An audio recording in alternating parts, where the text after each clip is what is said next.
महाराज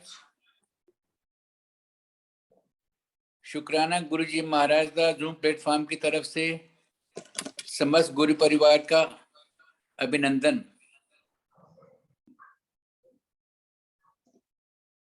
मैं गोपाल सेठी अंकल से रिक्वेस्ट करूंगा कि आज के वचन सेशन को शुरू करवाएं। जय गुरु जी।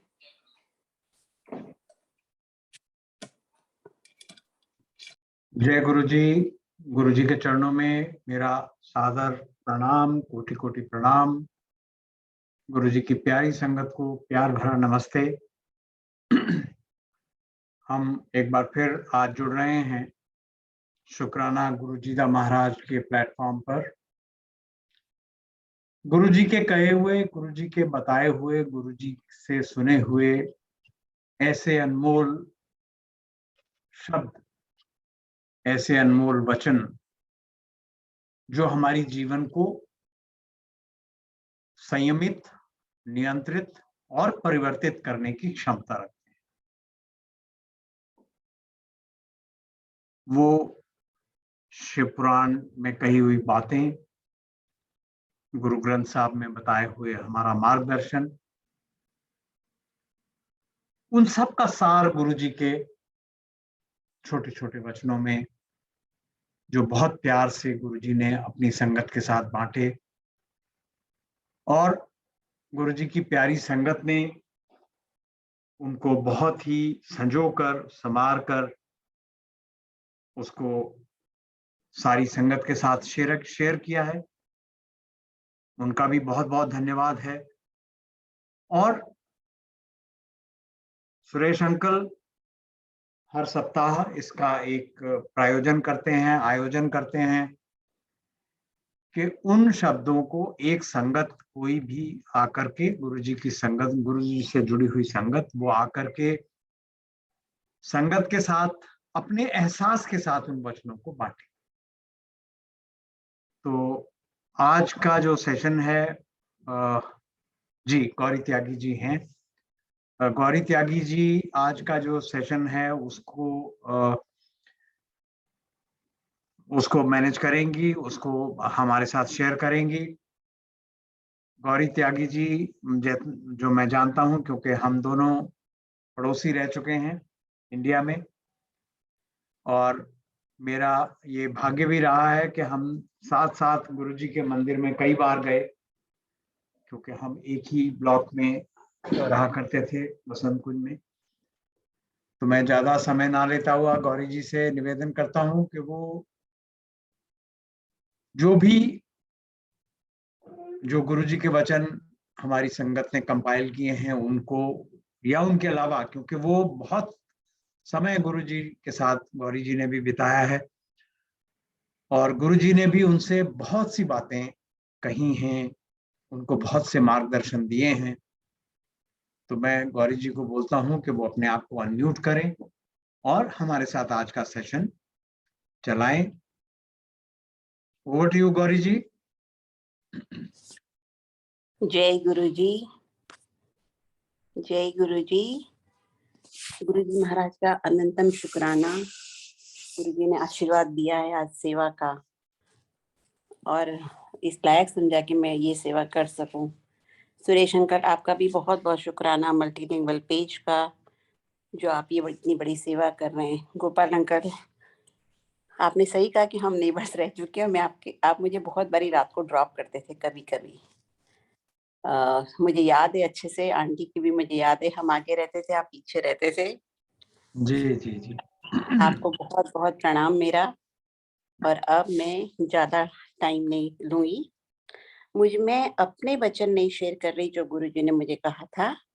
इस सेशन में मुझे अंकल ने सेवा दिए। सुखमणि की जो बुक है सरचार्ज विद डिवाइन लव, उसका लास्ट चैप्टर है गुरुजी के वचन का। उसमें 85 वचन हैं, तो वो शेयर कर रहे हैं हम। लास्ट वीक हमने 20 किए थे, आज इससे आगे करेंगे। जय गुरु जी। मेरी बहुत लिमिटेड अंडरस्टैंडिंग है, तो संगत गुरु जी मुझे माफ करे, और संगत भी। मैं भी अभी सीख रही हूँ सत्संग करना भी। अब मैं शुरू करती हूँ। 21 है कदे भी अहंकार ना करो कि मैं किसी ਨੂੰ खाना खिलाया है। रब उस बंदे ਦਾ ਰਾਸ਼ਨ ਪਹਿਲੇ ਹੀ ਤੁਹਾਡੇ ਕੋਲ ਭੇਜ ਦਿੰਦਾ ਹੈ। ਤੁਹਾਨੂੰ ਤਾਂ ਗੈਸਟ ਦਾ ਸ਼ੁਕਰਾਨਾ ਕਰਨਾ ਚਾਹੀਦਾ ਹੈ ਕਿ ਉਹ ਤੁਹਾਡੇ ਘਰ ਖਾ ਕੇ ਗਿਆ ਹੈ। Never be proud of the fact that you have fed someone at your house. God transfers that person's food to your house beforehand. In fact, you must thank people for coming and eating your house. अतिथि देवो समान कहते हैं अपने हिंदू शास्त्रों में भी है और हिंदू सब हम मानते भी हैं। तो जो भी आपके घर में आता है उसको अतिथि समझ के उसका वेलकम करना चाहिए। भगवान का भेजा हुआ गेस्ट है वो, और उसका अच्छे से जितना भी हम कर सके उसका वेलकम करना चाहिए। न कि ये सोच के कि ये अब क्या हो गया, अब ये आ गए, अब सोने का टाइम है, खाने का टाइम है और ये बीच में, ये सब नहीं सोचना चाहिए। ऐसा भगवान यही चाहते हैं कि जिसको भी हमारे घर में आए उसका हम बहुत अच्छे से वेलकम करें। भगवान ने सारा कुछ उसके हिस्से का आपको पहले ही भेज दिया है। गुरुजी यही कह रहे हैं कि मैंने उसके राशन आपके घर में पहले ही भेज दिया है। इवन अपने हेल्पर्स को भी हमको बहुत अच्छे से रखना चाहिए। मैं ऐसे कुछ लोगों को भी जानती हूँ जो जिस भी होटल में खाना खाने जाते हैं अपने हेल्पर्स को अपनी टेबल पे बिठा के अपने साथ खाना खिलाते हैं। तो हम सब एक ही कैटेगरी में हैं। भले किसी के पास पैसा कम हो, किसी के पास ज्यादा हो, पर है हम एक ही कैटेगरी में। जितना चीटी और भगवान में फर्क है गुरुजी में, उतना हम में और गुरुजी में फर्क है। लेकिन मैं सोचती हूँ गुरुजी हमको कितने प्यार से रखते थे, अपना खाना भी खिलाते थे, अपनी चाय में से संगत को चाय भी देते थे अपने ग्लास से पीने के लिए। मेरी बेटी को उन्होंने एक बारी अपने ग्लास से एक सिप लेके दूध भी दिया था। मुझे भी एक बारी गुरुजी ने एक सब्जी दी थी कि ये खा ले।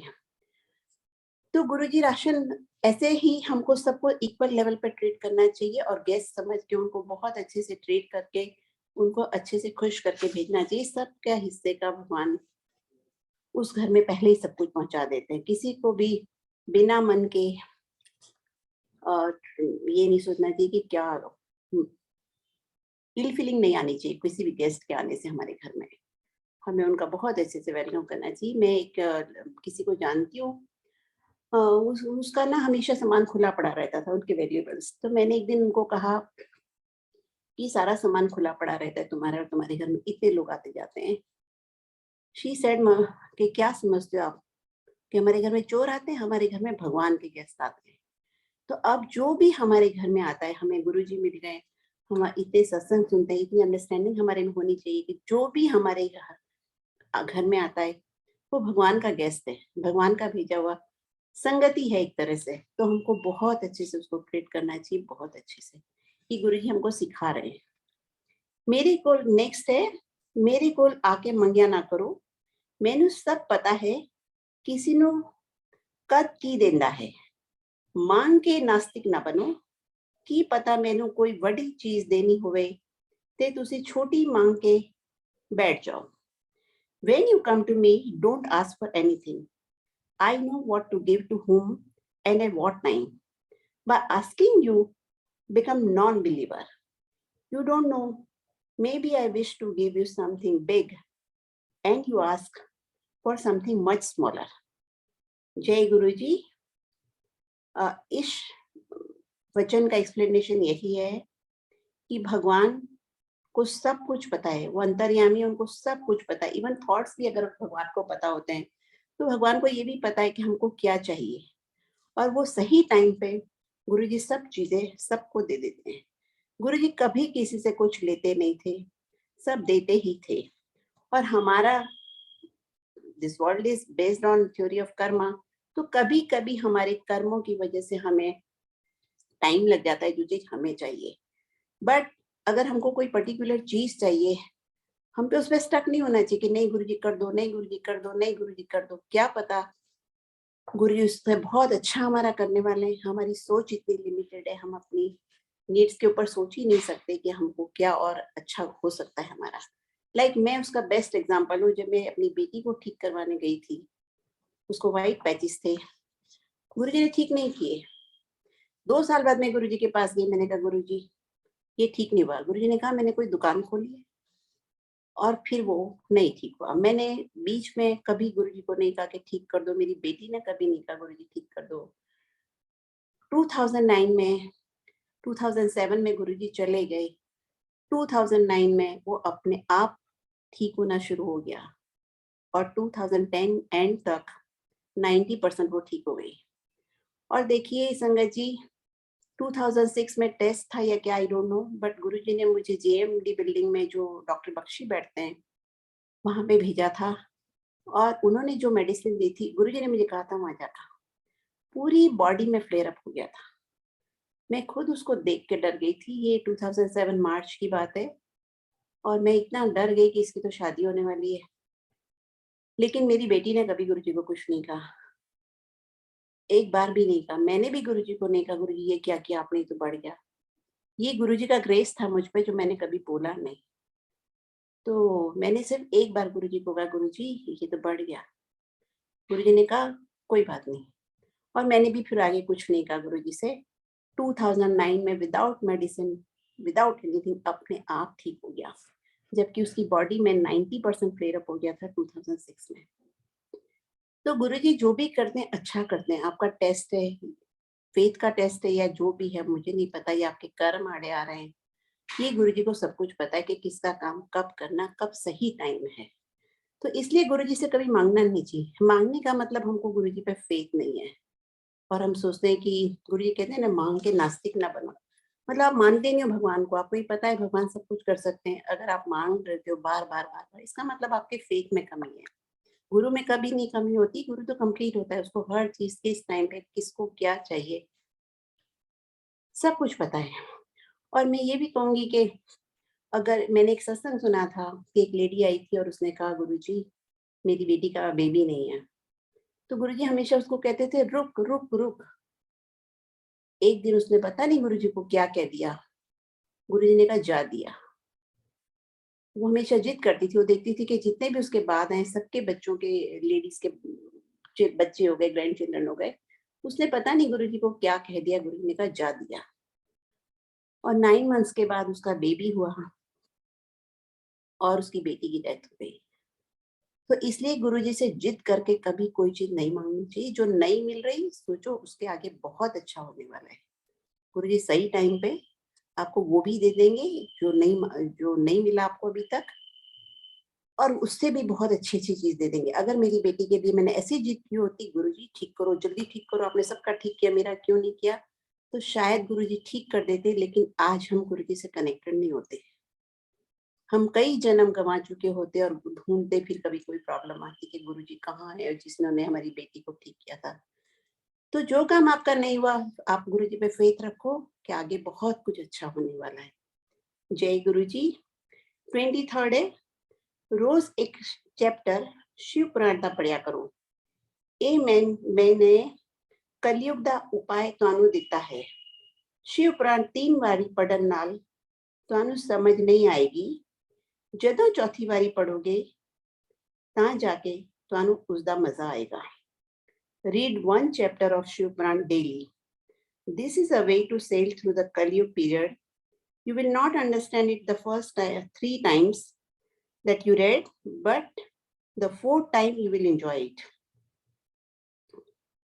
जय गुरु जी। संगत जी, हम गुरु जी शिव जी हैं और हम शिव जी को मानते हैं। फाइनल डेस्टिनेशन पे हम लोग सब पहुंच गए हैं।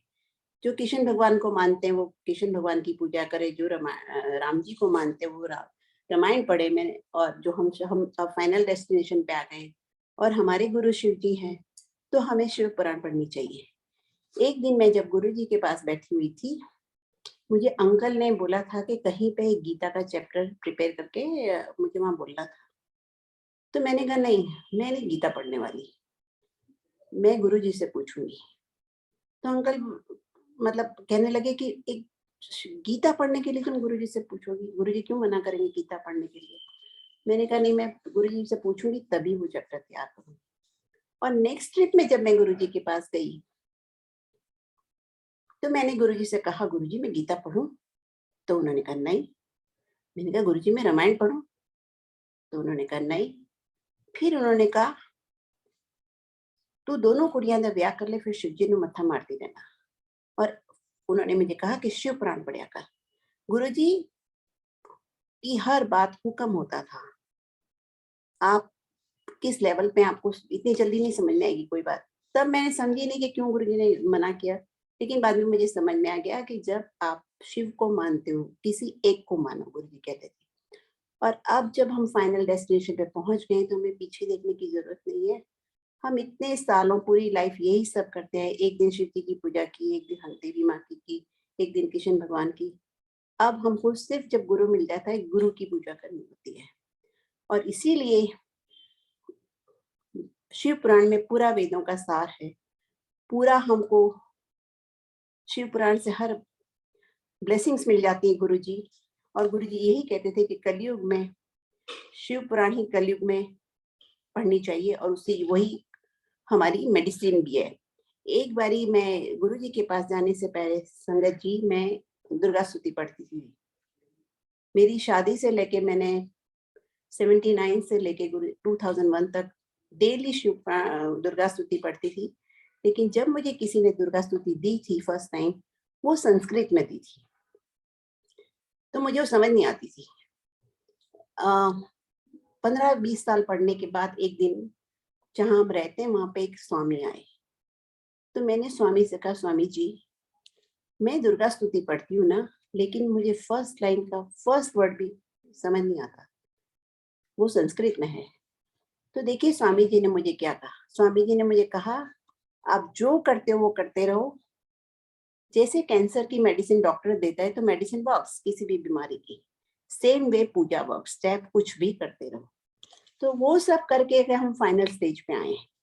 तो ये गुरुजी ने फाइनल स्टेज का यही बताया कि मुक्ति से पहले हमको कलयुग में हर प्रॉब्लम का सॉल्यूशन शिव की भक्ति है, तो शिव पुराण पढ़नी चाहिए।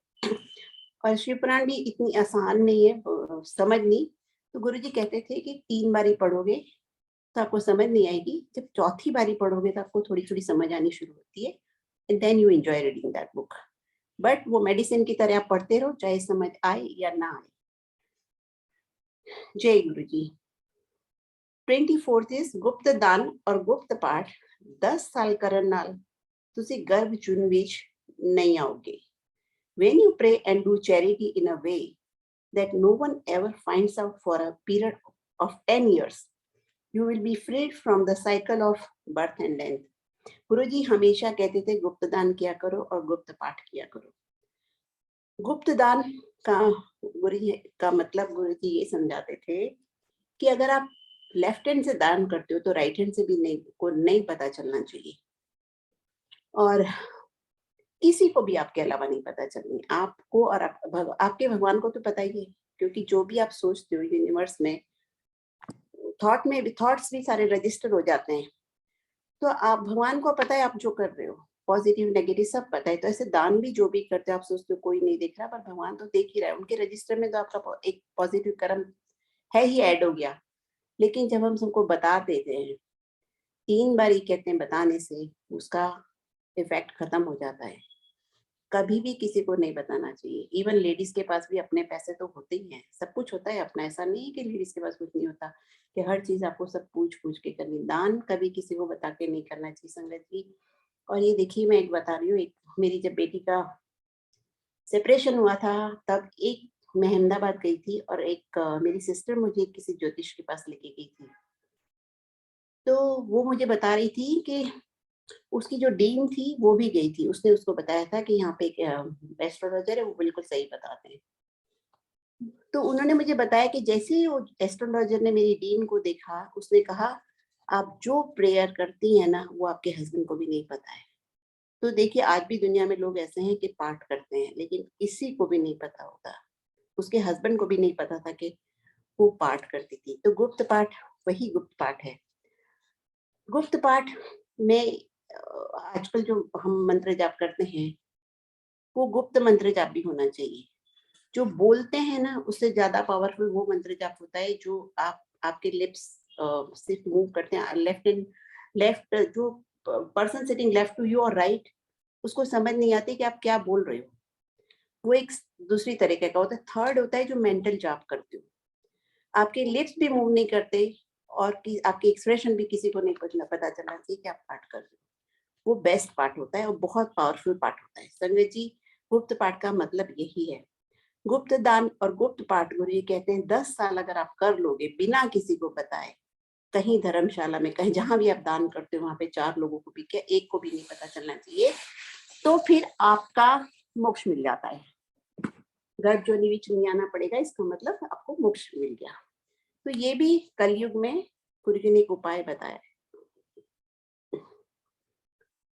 मुक्ति का उपाय बताया है। 25th है, धरती नो कोई नमस्कार नहीं करता, जेड़ा इन्ना कुछ देती है ते तुआड़े बाहर सेंदी है। हुन इन्ना पाप पड़ गया है कि धरती भी चीख मार रही है। No one bows down to Mother Earth in respect and thankfulness. It gives you all so much and is tolerating your weight for so long. Now even the earth is crying. जय गुरु जी। धरती पे देखिए पहले क्या होता था, विलास type, पहले ब्रिक्स की घर नहीं होते थे, आपको पता है, हट्स वगैरह होती थी, तो इतना वेट नहीं होता था।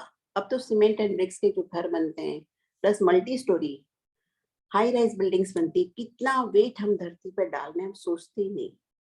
हम धरती का नहीं सोचते, हम अपने प्रॉफिट का सोचते हैं। आजकल कलयुग में ये सब हो गया है, पर धरती पे कितना वेट बढ़ रहा है, तो धरती कब तक सहेगी? गुरु जी बता रहे हैं धरती कब तक सहेगी। कोई भी धरती को नमस्कार भी नहीं करता। हम खुद का, हमारा इतना वेट हो जाता है कलयुग में। इंसान का वेट भी नॉर्मल वेट से ज्यादा होता है। कभी कभी हम अपनी बॉडी को भी अब्यूज करते हैं राइट फूड ना खा के, तो एक तरह से हम धरती को ही अब्यूज कर रहे हैं। बट फिर भी कोई ना धरती को थैंक यू करता है और ना ही कोई माथा टेकता है धरती को। तो गुरुजी ने कहा है कि now even the earth is crying. तो हमको ये सब हमसे हो नहीं पाएगा कि हम हाई राइज बिल्डिंग सब ये सब रोक दें या मल्टी स्टोरी बिल्डिंग बनवाना छोड़ दें, बट हमें धरती को एटलीस्ट हम जो अपनी लेवल पे कर सकते हैं कि धरती को हर रोज नमस्कार करके, जब आप पाठ करके भी उठते हो तो धरती को थैंक यू बोल के उठना चाहिए। ये गुरुजी ने किसी को कहा था कि जब भी आप पाठ करने बैठो, उसके बाद जब पाठ करके उठते हो तो धरती को भी थैंक यू बोलना चाहिए। और जब भी आप माथा टेको, दिन में एक बार जरूर धरती को नमस्कार करना चाहिए और थैंक यू बोलना चाहिए। 26 है, सूरज भी हुन बुढ़ा हो रहा है। The son is now growing old. देखिए ह्यूमन बॉडी जो भगवान क्रिएट करते हैं, 50-100 साल जो भी लाइफ है उसकी, वो भी धीरे धीरे ओल्ड हो जाती है, एनर्जी कम होती जाती है, ऑर्गन्स वीक होते चले जाते हैं। ऐसे सूरज पता नहीं कई सदियों से दुनिया का कल्याण कर रहा है, रोशनी दे रहा है। ये गुरुजी ने कहा है। अब सूरज ओल्ड हो सकता है, ये तो देखिए गुरुजी समझा सकते हैं कैसे ओल्ड हो सकता है, बट ये गुरुजी ने कहा है, शायद इसलिए मेरी लिमिटेड अंडरस्टैंडिंग है, उससे मैं यही कहूंगी कि गुरुजी ने यही कहा है कि सूरज भी हुन बुढ़ा हो रहा है। जय गुरुजी। 27 है, वैराग चंगा हुंदा है, जदों तक वैराग नहीं हुंदा पाठ शुरू नहीं हुंदा। वैराग is sadness on being apart from your guru or missing God or guru, so much that you cannot live without seeing him.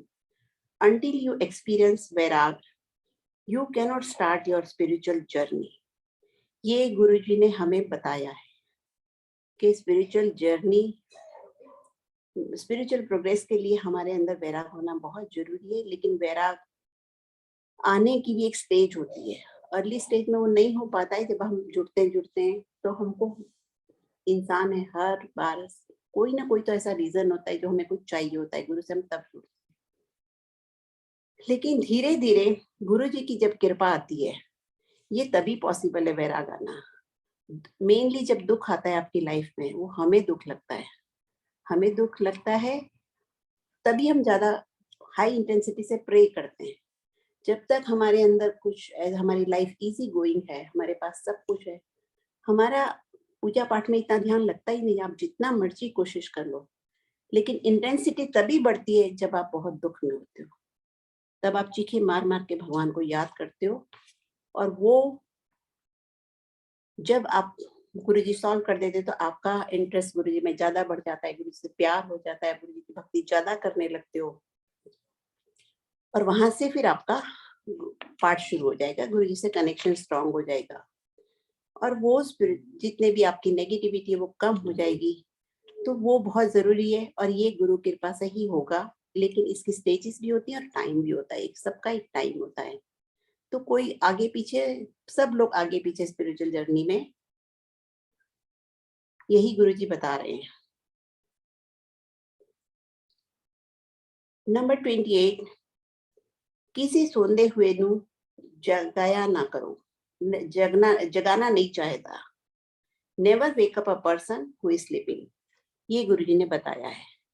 इसमें कोई एक्सप्लेनेशन नहीं है, गुरुजी सिर्फ ये कह रहे हैं कि कोई भी बंदा सो रहा हो उसको कभी जगाना नहीं चाहिए, तो हमें ये फॉलो करना चाहिए। लेकिन हम तो उठाते हैं आजकल, कभी ऑफिस के लिए किसी को देर हो रही होती है, बच्चों को स्कूल भेजने के लिए, बट गुरुजी ने तो ये कहा है कि सोते हुए बंदे को नहीं उठाना चाहिए। कलयुग में सब कुछ होता है संगत जी।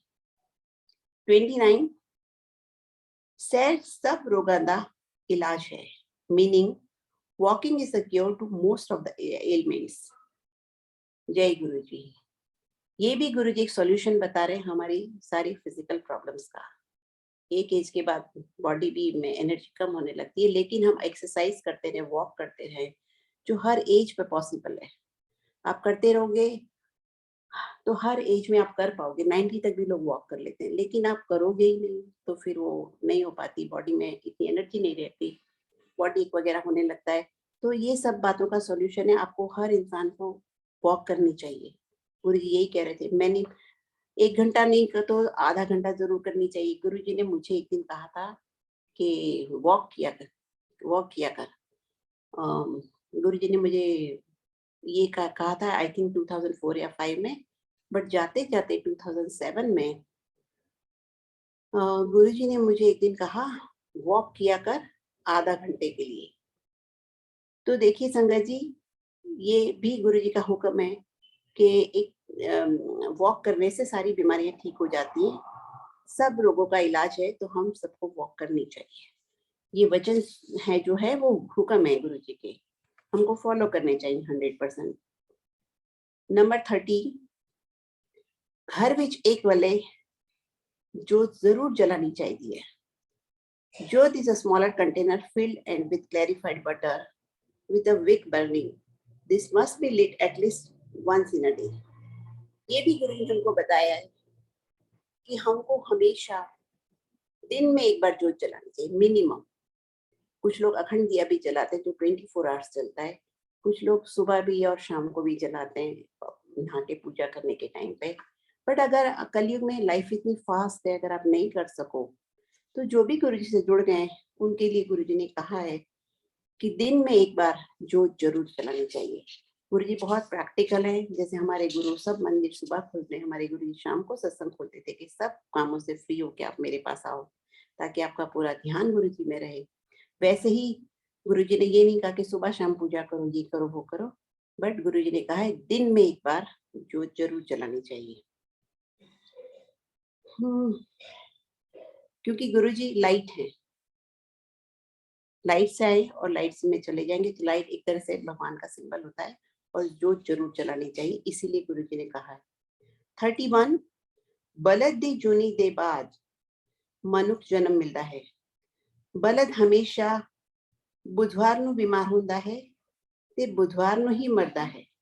Only after being born as a bull can human birth be attained. A bull falls sick on a Wednesday and dies on a Wednesday. ये गुरुजी समझा सकते हैं कि वो क्यों वेडनेसडे बीमार होता है, क्यों उसकी डेथ होती है। गुरुजी भगवान है, भगवान को पता है। वो सिर्फ आई थिंक सुखमणि आंटी कभी बैठी होगी तो गुरुजी कभी कभी बैठे होते तो ऐसे मूड में आके कुछ बातें कहते थे, ये उन्होंने उसको बताया है कि बलद के जन्म के बाद ही आपका नेक्स्ट लाइफ आपकी ह्यूमन लाइफ होती है। 32 है, एक्सीडेंट्स, वॉर, सुसाइड या होर कोई अननेचुरल डेथ बाद सोल प्रीत जोनी विच चली जाती है। महापुरुष की कृपा नाल ही वो कदी जा सकती है। वरना सालों साल भटकती रहती है। After dying in accidents, in war, by suicide, or by any other unnatural way, a soul remains as a spirit and stays in a state of unrest for countless number of years. Only by the grace of a guru, true guru, can it be freed from its sufferings. जय गुरु जी। यहाँ गुरु जी ने बताया है कि जो untimely death होती है या एक्सीडेंट में, या कुछ लोग सुसाइड कर लेते हैं, या बहुत सारी चीजें होती हैं, जैसे आदमी की डेथ हो जाती है, पॉइजन खा लेते हैं, ये सब कर लेते हैं, क्या ऊपर से कूद जाते हैं, जो भी अननेचुरल डेथ होती है, उसमें आपकी जो इस जन्म के कर्म लेके आए हो आप, जिस पर्पज से गुरु जी ने भेजा होता है, लाइफ एंड डेथ सिर्फ भगवान के हाथ में है, वो हमको अपने हाथ में नहीं लेनी चाहिए। भगवान का प्लान डिस्टर्ब हो जाता है क्योंकि वो जिस पर्पज से आप धरती पे आए वो कंप्लीट नहीं हो पाता। तो आपकी लाइफ एकदम सडन डेथ से सोल डजंट अंडरस्टैंड कि कहाँ जाना है अब, और वो एक्सेप्ट भी नहीं कर पाता कि एकदम से बॉडी छूट गई। इसीलिए उसको बहुत जन्म लगते हैं उसके बाद न्यू लाइफ मिलने में। तो गुरु जी यही बता रहे हैं कि इसलिए कभी भी एक्सीडेंट तो जो होते हैं, लेकिन कभी भी सुसाइड नहीं करना चाहिए। और सुसाइड अगर ऐसे बाय चांस हो जाता है तो ओनली महापुरुष ही उस स्पिरिट को फ्री कर सकता है, स्पिरिट योनि से, प्रेत योनि से। लेकिन महापुरुष उनको कैसे मिलेंगे आप सोचिए। अगर उनकी फैमिली में कोई पूर्ण गुरु से कनेक्ट हो जाए, ये गुरु तो हर लेवल के होते हैं, ये छोटे मोटे पंडित लोग नहीं कर सकते, हमारे गुरु जी कर सकते हैं। कोई महापुरुष मिल जाए उनको उनकी फैमिली में, अगर वो बहुत प्रे करे और वो उस इंसान के लिए भी प्रे करें जो प्रेत योनि में है या जिसकी अननेचुरल डेथ हुई है, तब भगवान के ग्रेस से, गुरु के ग्रेस से, जैसे गुरु जी कहते हैं ना, एक बंदा आता है पूरे घर का कल्याण हो जाता है, तो उस प्रेत योनि को भी मुक्ति मिल जाएगी। इसका एग्जाम्पल मैं आपको बताऊं कि देखिए, मेरे मदर एंड फादर की जब डेथ हुई थी तो मैं हमेशा गुरुजी को, मेरी मदर तो गुरुजी के पास आई हैं, गुरुजी ने कहा था अपनी माँ को लेके आ, तो मैं लेके गई थी अपनी मदर को, और उन्होंने कहा था कि इसको 1 महीना यहीं रख। गुरुजी ने उनको बुला के ब्लेस किया और 1 महीने रखा मैंने उनको, और बड़ी पीसफुली शी डाइड। लेकिन मेरी जब फादर की डेथ हुई थी वो 90 में हुई थी, तो वो गुरुजी से नहीं मिल पाए। लेकिन मैं हमेशा गुरुजी को प्रे करती थी, गुरुजी वो जहां भी हो इस जन्म में बस आपकी भक्ति करें। मैं हर रोज ये प्रे करती थी गुरुजी को कि वो जहां भी हो इस जन्म में आपकी भक्ति करें, आपसे बस जुड़ जाएं, यही मैं चाहती हूँ। और संगत जी, जब मैं एक दिन शाम को मत्था टेक के उठी, गुरुजी के पास बैठी हुई थी, तो मैंने एक विजन देखा कि मेरे फादर दोनों हाथ जोड़ के गुरुजी के चरणों से ऊपर सर उठा रहे थे। तो गुरुजी जो चले गए उन्हों का भी कल्याण करते हैं, जो आने वाली हमारी फैमिली में बच्चे वगैरह हैं जिनको गुरुजी कहते हैं यहाँ मत लेके आया करो क्योंकि यहाँ पे बच्चे अलाउड नहीं थे, ओल्ड जो आपके पेरेंट्स है वो चल नहीं सकते, बैठ नहीं सकते इतने टाइम, तो गुरुजी कहते थे मैं उनको घर बैठे ही आशीर्वाद दे देता हूँ। ऐसे ही जो लोग चले गए उनको भी गुरुजी आशीर्वाद देते हैं क्योंकि वो भगवान है, साक्षात शिव धरती पे आए थे। इसलिए हमको जो चले गए उनकी भी चिंता करने की जरूरत नहीं है, और जो आगे हैं आप सिर्फ अपना फोकस गुरुजी पे रखो, बाकी पूरे घर का सब मेंबर्स का कल्याण गुरुजी कर देते हैं। और मैं जो एक्सीडेंट में डेथ होती है उन सब का कल्याण गुरुजी कर देंगे। आपकी फैमिली में अगर किसी ने ऐसा किया है, किसी ने सुसाइड किया है, किसी के एक्सीडेंट से डेथ हुई है, गुरुजी उनका भी कल्याण कर देंगे।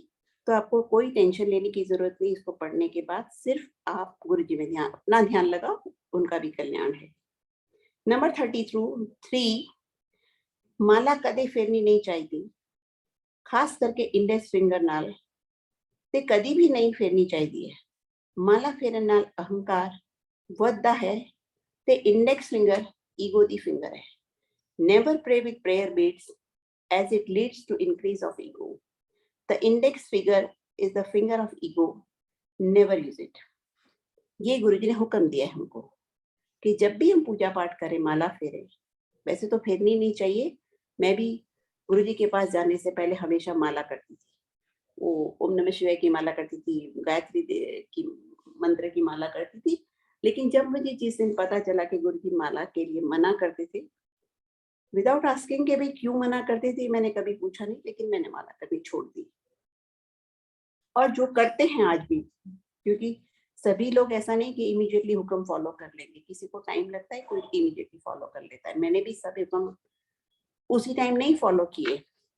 तो जो लोग आज भी करते माला, ये उनके लिए गुरुजी ने बताया है कि माला फेरने से ईगो आती है, इसलिए आपको कभी भी माला नहीं फेरनी चाहिए। और अगर आप करते भी हो तो इंडेक्स फिंगर से कभी नहीं करनी चाहिए। इंडेक्स फिंगर ईगो बढ़ती है। Index finger is the finger of ego, never use it. तो आप, ये गुरुजी का हुक्म है कि इंडेक्स फिंगर कभी नहीं यूज करनी चाहिए। नंबर 34, सब दी लाइफ विच अपॉर्चुनिटी 3 बार नॉक कर दी है, महापुरुष भी 3 मौके देंदे हैं, जे ते सुन लो ते चंगे, वरना फिर असी भी चुप हो जाते हैं। Opportunity knocks the door, thrives in everyone's life. A true guru will give you 3 opportunities. If you listen well and good, if not, then he too keeps quiet. जय गुरुजी संगत जी। गुरुजी ने ये बताया है कि सबकी लाइफ में हर बार अपॉर्चुनिटी आती है आपकी प्रोग्रेस के लिए। All types of progress, like physically, financial progress, और ये क्या बोलते हैं, स्पिरिचुअल प्रोग्रेस के लिए आपके लाइफ में बार बार आपको गुरुजी चांस देते रहते हैं, भगवान चांस देते रहते हैं, लेकिन हम सब मिस कर जाते हैं। और फिर गुरुजी भी बार बार कहते नहीं है, गुरुजी 3 बार कहते हैं, उसके बाद चुप। जब आप 3 बार अगर महापुरुष ने कह दिया और आप नहीं सुनोगे तो वो क्या करेंगे फिर? उनको पता है कि वो तो आपका अच्छा करना चाहते हैं, लेकिन आप कोऑपरेट नहीं करते, फिर गुरुजी छोड़ देते हैं। फिर आपकी किस्मत है, फिर आपको जो है गुरुजी किस्मतें बदल सकते हैं, लेकिन अगर ऐसा नहीं होता है तो फिर हम जब कोऑपरेट नहीं करेंगे तो गुरुजी भी हमारी हेल्प नहीं कर सकते। इसका एग्जाम्पल मैं आपको बताऊं, गुरुजी मुझे कई बारी बहुत कुछ कहते थे, लेकिन सब मैं कभी सोचती नहीं थी।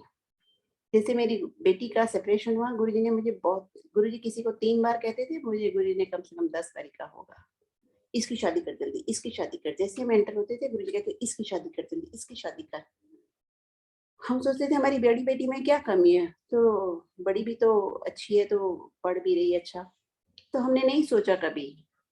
और फाइनली गुरुजी के लिए मुश्किल था उस शादी को बचाना, क्योंकि हमने गुरुजी की बात नहीं सुनी। ये हम नहीं कहेंगे कि गुरुजी ने शादी नहीं बचाई, गुरुजी ने बहुत बहुत बहुत कोशिश की थी, हमने कोऑपरेट नहीं किया। तो कमी हमेशा डिसाइपल में होती है, गुरु हमेशा पूर्ण गुरु होता है, परफेक्ट होता है। तो हमको सत्संग सुन के, आजकल हम इतने सत्संग सुनते हैं, गुरुजी शायद इसीलिए जूम पे सुनवा रहे हैं कि अब ये समझ आ जानी चाहिए कि गुरु जो कहे सोई भल मानो। जो आपकी लाइफ में हो रहा है उसका शुक्राना करो। गुरुजी को पता है कब क्या होने वाला है, कब क्या करना है। और अगर आपकी लाइफ में कोई बड़ी प्रॉब्लम भी है तो जितना बड़ा दुख आपको लगता है उतना ही बड़ा उसका गुरुजी आशीर्वाद आपको बाद में देते हैं। वो आपके कर्म काट रहे होते हैं। लेकिन जब आप सत्संग नहीं सुनते, सब नहीं सुनते, मुझे समझ नहीं आते, आपको समझ नहीं आएगी कि क्या हो रहा है। जब मेरी बेटी का भी सेपरेशन हुआ, मैं लोगों के सत्संग नहीं सुनती थी कभी भी। I was never interested. मुझे लगता था ये क्या सत्संग है, हाथ ठीक हो गया, पैर ठीक हो गया, चलो छोड़ो इसको, क्या सुनना। और मैं बैठी रहती थी। तो अगर मैंने सुना होता तो मुझे ये सब पता होता। इसलिए सत्संग ध्यान से सुनने चाहिए, शब्द में भी और सत्संग में भी सब आंसर्स आपको गुरुजी दे देते हैं। तो अपॉर्चुनिटीज जो भी आती है मिस नहीं करनी चाहिए और शांति रखो।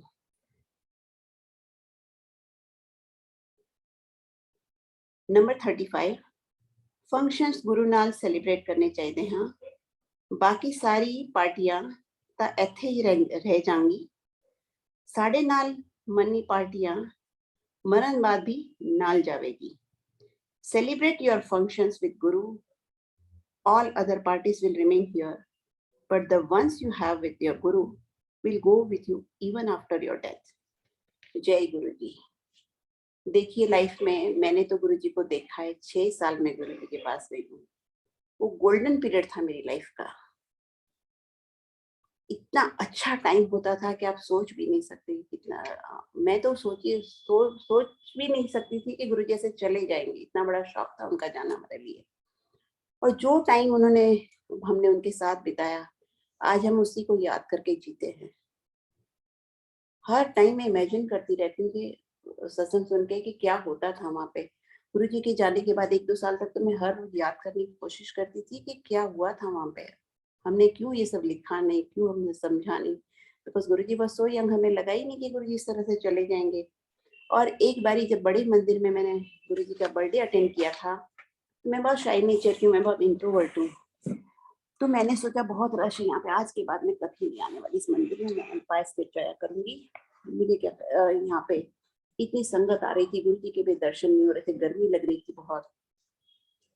तब मुझे एक लेडी ने कहा, मेरे साथ बैठी हुई थी, शी सेड आंटी आपको पता है? मैंने कहा क्या? शी सेड एम्पायर स्टेट का सत्संग भले कभी मिस कर जाओ, बट बड़े मंदिर का फंक्शन नहीं मिस करना चाहिए। तो मैंने कहा क्यों? तो उन्होंने कहा ये महा ब्लेसिंग्स के डेज होते हैं और इस दिन कभी कुछ मांगना भी नहीं चाहिए। तो संगत जी, ये एक बहुत बड़ा मैसेज था मेरे लिए। उस दिन के बाद जितने भी गुरुजी के फंक्शंस होते थे गुरुजी के सामने, हम हर फंक्शंस में यहाँ से जाते थे, हर फंक्शन में जाते थे। कभी हमने उसके बाद कोई फंक्शन नहीं मिस किया।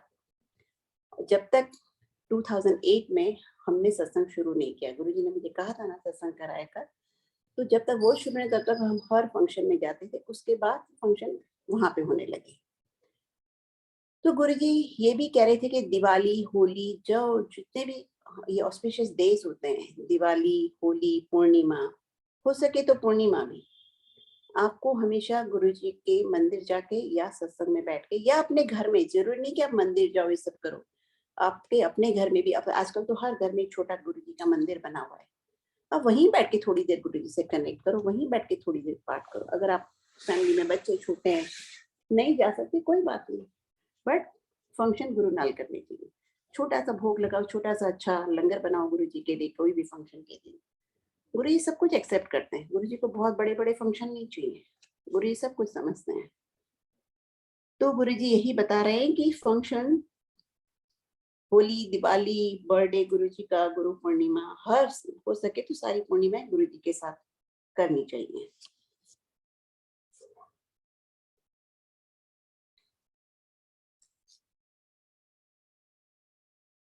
नेक्स्ट 36, फाइनेंस ਦੇ काम कदे ना करना, कदे नहीं करना चाहिए है, किसी दी आह लग जाती है।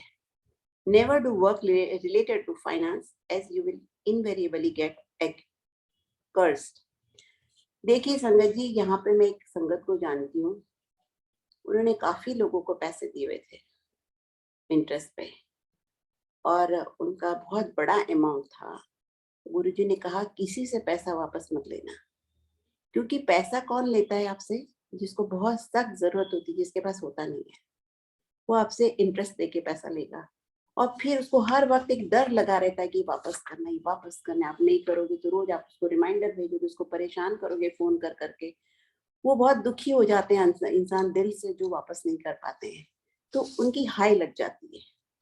आप अपने लेवल पे जिसको जितना दे सको बिना इंटरेस्ट के, और अगर हो सके तो आप ये बोल दो कि नहीं चाहिए। सपोज आपने हेल्प कर दी, आप अब तो हम गुरु की संगत है, गुरु जी हमें यही सिखाते हैं गुप्त दान करो, जिसको सख्त जरूरत है उनकी थोड़ी हेल्प करो, बट इंटरेस्ट पे पैसा लेने देने से गुरुजी मना करते थे, क्योंकि उसमें लेने जो पैसा लेते हैं और वापस नहीं कर पाते, और आप बहुत उनको टॉर्चर करोगे, आप रोज रोज फोन करके रिमाइंड कराओगे, तो उनकी हाई आपको लग जाएगी, और वो एक हमारा बहुत बड़ा नेगेटिव कर्म हो जाएगा। जिसको भी देना है आप ये समझ लो कि वो पैसा वापस नहीं आएगा। 37 है, मेरे दिल विच आर्मी वालियां ਲਈ सॉफ्ट स्पॉट है, ਉਹ ਸਾਰੀ ਉਮਰ ਦੇਸ਼ ਲਈ ਗਵਾ ਦਿੰਦੇ ਹਾਂ ਤੇ रिटायरमेंट ਦੇ बाद ਉਹਨਾਂ ਦੇ हाथ कुछ नहीं लगता। जय गुरु जी संगत जी, ये गुरु जी ने आर्मी वालों के लिए कहा है, और मैंने सुना भी है कि आर्मी वालों को और डॉक्टर्स को गुरु जी बहुत पसंद करते थे, बहुत ब्लेस भी करते थे, क्योंकि वो सबकी सेवा करते हैं। सिर्फ संगत की सेवा करना या मंदिर में सेवा करना ही सेवा नहीं होती। इंसान की सेवा करे बहुत बड़ी सेवा होती है। जिनको जरूरत है उनके काम आओ आप। डॉक्टर्स यही काम करते हैं डे एंड नाइट हॉस्पिटल में, आर्मी वाले भी यही करते हैं। तो गुरुजी उनको बहुत ब्लेस करते थे, उनको स्पेशल ब्लेसिंग्स देते थे। मैंने बहुत सुना है कि गुरुजी उनको बहुत पसंद करते थे। देखिए हमारी ह्यूमन लाइफ का जब गुरु मिल जाता है, कहते हैं ना गुरु को खुश करना हमारी लाइफ का एम होना चाहिए। जैसे भी पाठ करके करें, सत्संग सुने, लोगों का भला करें, अच्छे कर्म करें तो गुरुजी खुश हो जाएंगे। इनसे गुरुजी ऑलरेडी खुश थे, क्योंकि ये लोग तो वैसे ही इतना भला कर रहे कंट्री का। और आपको पता है कि इनको कहते हैं रिटायरमेंट के बाद इनको कुछ नहीं मिलता, उनकी लाइफ एकदम चेंज हो जाती है। इतनी हाई लाइफ के बाद, इतना कुछ करने के बाद उनकी लाइफ में वो बात नहीं रहती जो पहले होती है। इसलिए गुरुजी के दिल में इन लोगों के लिए बहुत सॉफ्ट कर्म था। 38 है, अगले युग विच बाबा श्री चंद जी फिर आएंगे। In the next yuga, after Kali Yuga, Baba Sri Chand Ji will appear again. Baba Sri Chand Ji is the son of Guru Nanak Dev Ji. It is believed that he never aged beyond 14 years and never died. He is known to be the incarnation of Lord Shiva. जय गुरु जी। गुरु जी ने इसमें हमको बताया है इस वचन में कि कलयुग के बाद सतयुग आएगा और सतयुग में बाबा श्री चंद जी एक महापुरुष बन के फिर इस धरती पे आएंगे। आई थिंक मुझे इसमें जो गुरुजी ने कहा है कि he never died and he never aged before beyond 14 years, इसका मतलब वो आज भी जिंदा है। जैसे महाअवतार बाबा जी भी आज भी जिंदा है। आप देखेंगे तो उनके ऊपर भी बहुत वीडियोज हैं। तो ये भी जिस तरह से गुरु ने कहा है कि he never died and never aged, इसका मतलब वो इसी धरती पे आज भी हैं, लेकिन वो हम सब के सामने तब आएंगे, संगत के सामने, इंसान के सामने, जब कलयुग खत्म होगा और सतयुग आएगा। और फिर वो आके एक नई युग शुरू करेंगे और नए लोगों को सबको सारी संगत का कल्याण करेंगे और नया संसार बनाएंगे। नंबर 39, नीम दे पत्ते ते नमकीन दलिया लस्सी विच पाके खान नाल बीमारी नहीं लगती। हल्दी भी खानी चाहिए है, चंगी हुंदी है। Eat neem leaves and salty porridge with buttermilk for good health and ailments will remain away. Turmeric must be consumed as well as it is very good for health. जय गुरु जी। यहाँ पे गुरु जी ने यही कहा है, ये भी हुक्म ही है, हमें एक उपाय बताया है जिससे हमारी सारी बीमारियां ठीक हो जाएं, ताकि हमको कोई बड़ी बीमारी ना लगे, हॉस्पिटल्स में हम पड़े ना रहें। यही कहा है कि हमको हर रोज नीम खाना चाहिए और नीम एंड हल्दी खानी चाहिए। नमकीन दलिया खाना चाहिए जिसमें नीम के पत्ते डाल के खाने चाहिए। एक कड़वा नीम भी होता है, एक कड़ी पत्ता भी होता है, उसको भी नीम कहते हैं। तो आप दोनों यूज करते हैं। कड़ी पत्ता तो आप दलिया में डाल सकते हैं, लेकिन जो कड़वा नीम होता है वो खाना चाहिए। उससे सारी बीमारियां ठीक हो जाती हैं। और हल्दी से भी आपको पता है कि हल्दी से भी सब बीमारियां ठीक हो जाती हैं। तो ये अगर हम खाते रहेंगे तो हमारी तबीयत ठीक रहेगी, हमको कोई बड़ी बीमारी नहीं लगेगी। जैसे गुरुजी के पास एक दिन मैं बैठी हुई थी रात को, तो गुरुजी ने अपने आप ही मुझे कहा पपाया खाया करो, बेल का जूस पिया कर, बेल के जूस से इंटेस्टाइन्स क्लीन हो जाती हैं। और उन्होंने मुझे एक बात कही कि हफ्ते में एक बार जो दूध जलेबी खाता है उसको कभी कोई बड़ी बीमारी नहीं लगती। तो संगत जी, हमेशा हम सबको हफ्ते में एक बार दूध जलेबी जरूर खाना चाहिए, नीम जरूर खाना चाहिए, हल्दी जरूर खानी चाहिए। तो उससे इम्यूनिटी भी हमारी स्ट्रांग रहेगी, हम बीमार नहीं पड़ेंगे। तो ये सब हमको गुरु जी ने उपाय बताए हेल्दी रहने के एंड फॉर लॉन्ग लाइफ।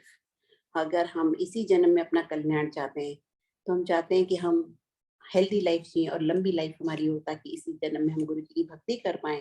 तो हमें ये सब जरूर करना चाहिए जो गुरु जी ने कहा है। ये ऐसे गुरु जी ने नहीं कहा, ये सब हमारे लिए हुक्म है कि ये सब किया करो। और जो दूध जलेबी है, शुगर वाले हमेशा डरते हैं कि भाई हमको शुगर है, हम नहीं खा सकते। लेकिन संगत जी, छोटे ग्लास में वो जो लंगर का ग्लास है उसमें दूध में, या बड़ी जलेबी तो हाफ और छोटी है तो एक डाल के जरूर खानी चाहिए, लाइक मेडिसिन। तो आपको कभी कोई बड़ी बीमारी नहीं लगेगी और ना ही उससे शुगर का डर है। नंबर 40, मोर सब तो प्योर एनिमल है, सब तो चंगे ते असली चोर साहिब भी, मोर दे पंखा तो ही बनाया होंदा है, गुरुद्वारे विच जो देखते हो वो नहीं। The peacock is the most pure animal. The best and original chor sahib is that of peacock feathers and not what you see in gurdwaras. Peacock feathers are known to disperse negativity. हाँ जी, जय गुरु जी। संगत जी, peacock feathers करो, ये मैंने भी सुना भी हुआ है, घर में जरूर रखनी चाहिए। पिकॉक फेदर से नेगेटिविटी दूर रहती है। और जो ओरिजिनल चोर साहिब है वो पिकॉक फेदर से बना हुआ है। और जब हम सब गुरु जी ने ये बताया है कि जो बाकी गुरुद्वारे में हम देखते हैं वो ओरिजिनल नहीं है। Peacock feathers are known to disperse negativity. हमको हर घर में या हो सके तो एंट्रेंस पे या पूजा रूम में यहाँ पे जरूर रखना चाहिए, क्योंकि घर में हर तरह के इंसान आते हैं हमारे घर में, सबका वेलकम करो। लेकिन कभी कभी नेगेटिव लोग भी होते हैं, कभी कभी बहुत लोगों में नेगेटिविटी भी होती है।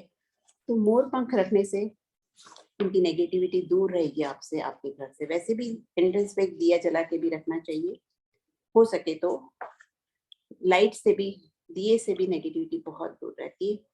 जय गुरु जी। संगत जी, शुक्राना संगत जी, आज मैंने जो भी अपने वचन सुनाए वो बड़ी मेरी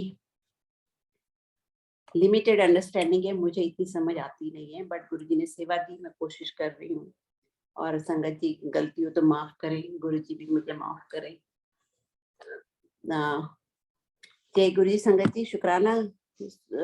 सुरेश अंकल। जय गुरु जी। Gauri aunty, thank you so much. आपका बहुत बहुत आभार, बहुत बहुत धन्यवाद। आपने आज समय निकाल करके संगत के जानकारी के लिए, संगत के लाभ के लिए, संगत के भले के लिए गुरु जी के बताए हुए सुखमनी आंटी की बुक से 21 से 40 में वचन आपने सुनाए सबको। संगत जी, आप सबने सुने, कितनी सरल बातें हमें बताई हैं गुरु जी ने। ऐसा कोई भी चीज नहीं कही है जो हम ना कर पाए। तो इसलिए बहुत इंपॉर्टेंट है, जब तक हमें ज्ञान नहीं था उन बातों का जो गुरुजी ने कही है, तब तक हम जैसा कर रहे थे वैसा कर रहे थे। लेकिन जैसे जैसे हम ये ज्ञान प्राप्त कर रहे हैं, ये बुक पढ़ते हैं या ये सेशन अटेंड करते हैं जिसमें गुरुजी के बताए हुए वचन नरेट किए जाते हैं और अपने अनुभव के साथ नरेट किए जाते हैं, तो ये बहुत सरल हो जाता है हमारे लिए कि हम इनको अपने जीवन में अपनाएं। तभी कल्याण, पूर्ण कल्याण तभी निश्चित है जब हम इनको अपने जीवन में ढाल लेंगे। जैसे बहुत बड़ी बात गुरुजी ने जो कही कि वो पाठ, सेवा और दान, ये सब गुप्त होना चाहिए, इसका दिखावा नहीं होना चाहिए। ये इसको अगर हम अपने जीवन में अपना लें तो गुरुजी बहुत प्रसन्न होंगे हमसे। आमतौर पे देखा जाता है कि हम छोटा सा भी कुछ कर दें किसी के लिए तो बस वो फूले नहीं समाते हैं, दुनिया भर में गुणगान कर लेते हैं कि मैंने उसको आज ये, उसका ये फायदा कराया, ये किया, वो किया। तो इससे वही जो जो गौरी आंटी ने सबसे पहले ही कहा कि जो हमें जो है ना, माला फेरने से जो हमें आती है, माला फेरना, अभी मैं कुछ दिन पहले शिव पुराण का एक अध्याय पढ़ा जो जिसमें जप की विधि है और माला फेरने के बारे में कहा गया है, बताया गया है कि माला फेर, कौन सी माला फेरनी चाहिए, कैसे फेरनी चाहिए। अब कोई ये सोचेगा कि अरे गुरुजी तो ये कहते थे लेकिन शिव पुराण में ये लिखा हुआ, लेकिन कोई विरोधाभास नहीं है इसमें। गुरुजी ने कहा हमारे जैसे जीवों के लिए कि हमारे को माला फेरना अनिवार्य नहीं है, या उसको हम ना ही करें तो ज्यादा अच्छा है, क्योंकि हमें समझ नहीं है। जो तपस्वी हैं, जो तप करते हैं, वो जिनको इन चीजों से फर्क नहीं पड़ता, जिनको लाख लाख करोड़ करोड़ मंत्र जाप करना होता है, वो माला इसलिए हाथ में रखते हैं कि वो कहीं कम ना रह जाए। हमें क्या होता है, हम तो आज मैंने मतलब 5 माला जपी, आज मैंने 10 माला जपी, 1000 मंत्र पढ़ लिए, जाप कर लिए। तो इसलिए वो गुरुजी हमें समझाते रहे कि ऐसा कोई काम ना करें जिससे हमारे अहंकार में वृद्धि हो। जो हमारे जो 5 जो बुराइयां कुरीतियां बताई जाती हैं, काम, क्रोध, लोभ, मोह और अहंकार, गुरुजी ने और किसी के लिए इतना नहीं कहा जितना अहंकार के लिए, हमें के लिए। वो यही चाहते थे कि हम एक मनुष्य के रूप में ऊपर उठें, अच्छे कर्म करें। देखिए जब हम अपना जीवन जीते हैं ना, उसमें कुछ-कुछ ऐसी चीज़ें होती हैं जो जिनका चुटकी भर इस्तेमाल करते हैं हम। जैसे नीम के पत्ते का जो बताया गौरी आंटी ने, जो गुरुजी ने बताया हुआ, गौरी आंटी ने आज पढ़ा, तो नीम के पत्ते ये नहीं कि हम कोई सारा दिन खाएँगे, वो थोड़ा-थोड़ा खाना है। तो ऐसे ही हम पारिवारिक हैं, हमारे जीवन में थोड़ा-सा मोह भी रहेगा, थोड़ा-सा क्रोध भी आ जाता है, हम दुनिया में रहते हैं कोई, लेकिन इन सबको जीवन का हिस्सा नहीं बनाना है और अहंकार का तो कोई रोल हमारी लाइफ में है। तो इसलिए गुरुजी बार-बार हर चीज़ में यही कहते थे, "ऐ ना करो, हमें आ जांदी है। अपनी अकल बाहर छड्ड के आओ, हम अहंकार नू बाहर छड्ड के आओ, जिथे-जिथे लांदे उत्थे छड्ड के आओ।" तो गुरुजी ने हमारा जीवन सरल बनाने के लिए ये सब बातें संगत के साथ शेयर करी। अब हमारा कर्तव्य है कि हम इनको अपने जीवन में जैसे भी संभव हो ढालें। कोई भी ऐसी बात नहीं है इनमें, जो भी 20 बातें कही, कुछ तो सिर्फ जानकारी के लिए थी कि जैसे उन्होंने बताया कि जो बाबा श्रीचंद जी हैं, वो अगले युग में आएँगे और वो महान पुरुष हैं। और जैसा गौरी आंटी ने बताया कि गुरुजी फौजियों से बहुत प्यार, गुरुजी की संगत में जो जाते रहे हैं, गौरी आंटी जाते रहे हैं, मैं देख रहा था सिंगला अंकल भी हैं, हम सब लोग गए। तो वहाँ अ, मतलब रिटायर्ड और सर्विंग जनरल तक गुरुजी के दरबार में आते रहे हैं, ब्लेसिंग लेते रहे हैं। आज जो भारत एक शक्ति बन के उभरा है, ये ऐसे ही नहीं हो गया। ये गुरुजी ने बहुत, बहुत, बहुत ब्लेसिंग दी इस धरती को और हमारी फौज को। तभी आप देखो ये देश धीरे-धीरे अब सशक्त हो रहा है। हमारी फौज का नाम है, हम किसी से डरते नहीं हैं। तो ये सब गुरुजी की ब्लेसिंग है। तो खैर ये तो बहुत बड़ी बातें होती जाएँगी। तो अब सिंपल सा सार यही है कि गुरुजी ने हमारे जीवन में सरलता का परिवेश किया है। हम उस सरल भाव से गुरुजी की बातें सुनें, समझें। जैसे शिव पुराण भी कहती है कि श्रवण, कीर्तन और मनन। सुनना, उसका गुणगान करना और उसको मनन करके ध्याना और अपने जीवन में ढालना। तो बस इसी के साथ मैं सुरेश अंकल को सौंपता हूँ। उनका भी धन्यवाद, आप संगत जी का सबका धन्यवाद। हमारे कहने से, हमारे कुछ बात करने में कोई भी भूल हुई है उसके लिए मैं क्षमा प्रार्थी हूँ। सुरेश अंकल, आगे का कार्यक्रम आप सँभालें। धन्यवाद। धन्यवाद गोपाल सेठी अंकल। जय गुरु जी। गौरी त्यागी आंटी, आपने बहुत भावपूर्वक, श्रद्धा पूर्वक और इतने अच्छे तरीके से आपने इन गुरु जी के कहे हुए सुखी आंटी को के वचनों को पढ़ के, पाठन करके उनका विमोचन किया। गुरु परिवार निहार हो गया एक एक करके। अब माने या ना माने, इस ग्रुप की जो इस टाइम जूम होस्ट हैं, जो पहले थी, आपके वचन पढ़ते पढ़ते ही उनको कुछ आंसर्स मिले। मुझे उन्होंने मैसेज लिखा कि अंकल मुझे काफी मैसेज मिल गए हैं, मैं अपनी मम्मी को बताने भी जा रही हूँ, प्लीज आप एज ए होस्ट संभाल लें। सच्ची मतलब एक एक वचन का गुरु परिवार को कब किसको किसी वचन से आंसर मिल जाए। तो भावार्थ वही है, जैसे सेठी अंकल ने कहा, गौरी आंटी ने कहा कि हमें जरूरत है इन वचनों को अपने जीवन में ढालने की।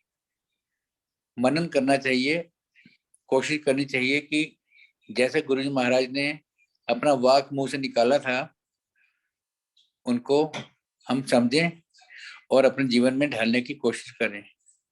इसी के साथ मैं आप सब से अनुरोध करूंगा कि हम सब अब गुरुजी महाराज से आज्ञा ले सकते हैं।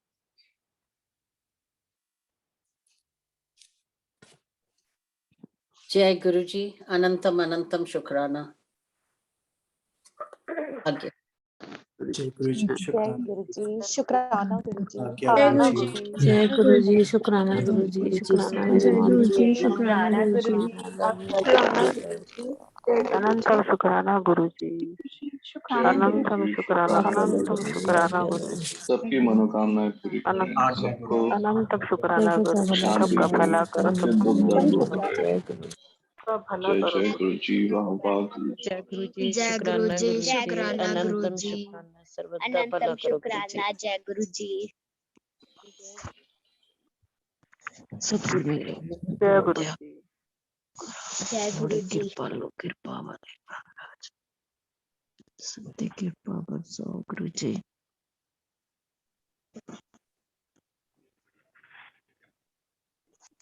जय गुरु जी, करी कृपा जय गुरु जी, शुक्राना गुरु जी, आज्ञा गुरु जी। आज्ञा गुरु जी।